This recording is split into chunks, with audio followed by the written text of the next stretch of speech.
অবশেষে মইপিঠে বাঘ ধরা পড়ল।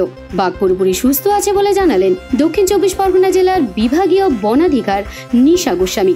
ইতিমধ্যে বাঘটির প্রাথমিক চিকিৎসা হয়েছে। যে বাঘটি ধরা পড়েছে সেটি পূর্ণবয়স্ক পুরুষ বাঘ বলে জানা গিয়েছে।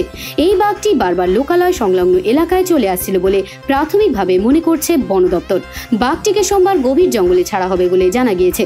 বারবার লোকালয় সংলগ্ন জঙ্গলে চলে আসার কারণেই এই পদক্ষেপ বলে বন দপ্তর সূত্রে জানা গিয়েছে। বন দপ্তরের প্রায় 80 জনের একটি টিম এই অভিযানে ছিল।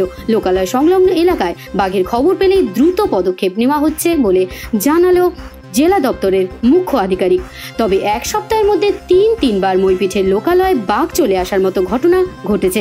রবিবার সকালে কিশোরী মোহনপুর এলাকায় ফের বাঘের পায়ের ছাপ দেখা গিয়েছিল। ঘটনায় আতঙ্কিত হয়ে পড়েন এলাকার বাসিন্দারা। খবর পেয়ে ঘটনাস্থলে পৌঁছয় বন দপ্তর।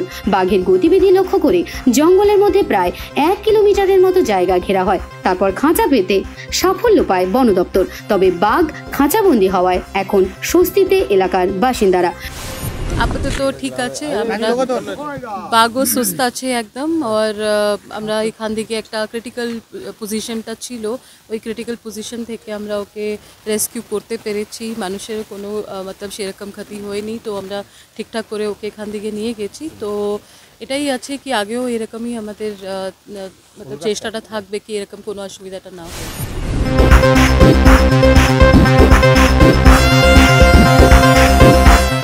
বিবি বাংলা নিউজ টিম।